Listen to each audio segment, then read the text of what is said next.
Hello everyone, Assalamualaikum warahmatullahi wabarakatuh. It's me again, Mistri Handayani, and in this video we are going to talk about past participle. So make sure to keep on watching and don't skip the video.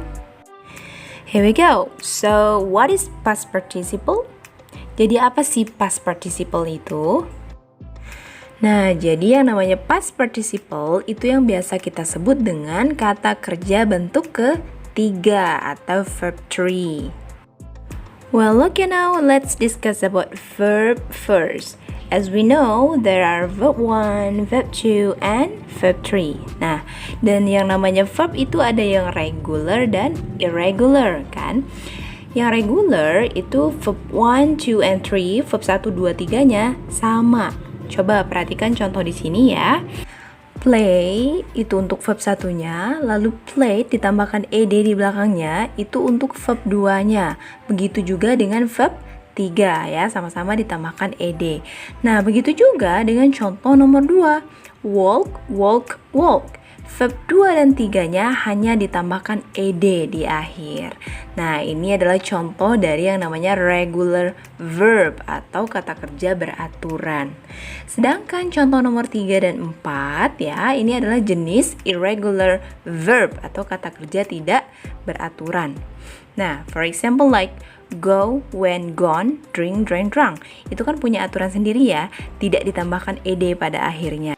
Nah, irregular verb inilah yang harus banyak kalian hafalkan ya.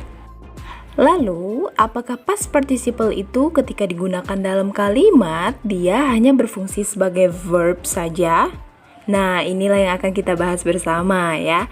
Jadi, dalam penggunaannya pada suatu kalimat, past participle itu memiliki fungsi. Yang pertama sebagai verb atau kata kerja, dan yang kedua itu sebagai adjective atau kata sifat.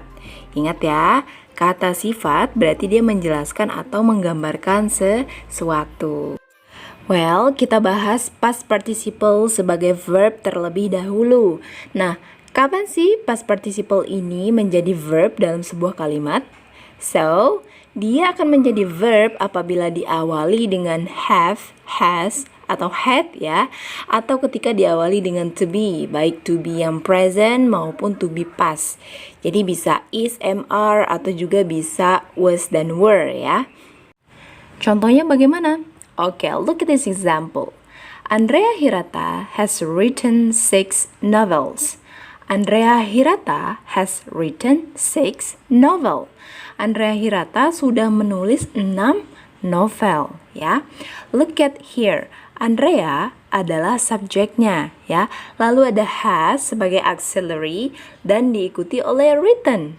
Nah, remember, ingat kalau ada past participle yang diikuti oleh has atau have, itu artinya dia menjadi kata kerja. Jadi di sini written dalam kalimat ini adalah kata kerja ya atau verb. Next, contoh yang kedua, Laskar Pelangi was written by Andrea Hirata. Laskar Pelangi was written by Andrea Hirata.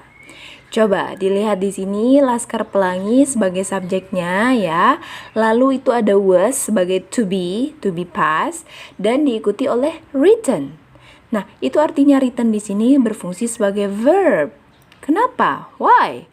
Karena ada was ya, karena ada to be sebelum written. Ingat selalu syarat yang ada di atas ini.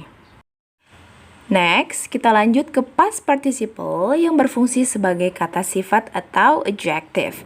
Nah, contohnya seperti ini nih. The novels written by Andrea Hirata are my favorite novels.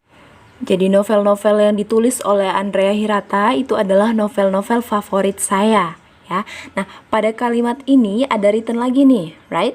Tapi coba deh perhatikan, written-nya tidak diawali baik oleh has, have, atau had ya, maupun to be. Langsung saja begitu ya, tahu-tahu ada written gitu, tanpa ada have atau has yang mengawalinya.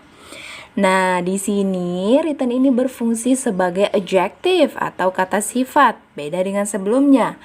Oh iya, biasanya nih saat tes TOEFL begitu ya. Misalkan saat kalian diminta mencari mana yang subjek, mana yang verb, kalian jangan terkecoh dengan written di sini karena written di sini bukan sebagai verbnya, tapi sebagai adjective. Terus kalau written bukan kata kerja di sini, lalu apa dong kata kerja dalam kalimat ini? Ya, betul sekali. Verbnya atau kata kerjanya adalah are. Oke, contoh lain nih. Ryan atau Ryan visited by Ronald last week is my husband. Ryan visited by Ronald last week is my husband. Ryan yang dikunjungi oleh Ronald minggu lalu itu adalah suami saya. Oke. Di situ ada visited ya. Apakah dia berfungsi sebagai kata kerja? Wait, coba diperhatikan lagi. Tidak ada has atau have atau to be yang mengawalinya, ya kan? Jadi ini adalah kata sifat, sama seperti contoh sebelumnya. Lalu, kalau begitu verb dalam kalimat ini apa dong? Verbnya adalah is, bukan visitednya. Karena visited di sini menggambarkan siriannya atau noun-nya. Oke, jadi itulah beberapa contoh dari kalimat past participle berdasarkan fungsi-fungsinya ya. Semoga video ini bermanfaat and thank you for watching by the way and see you next video. Wassalamualaikum warahmatullahi wabarakatuh. See you, bye.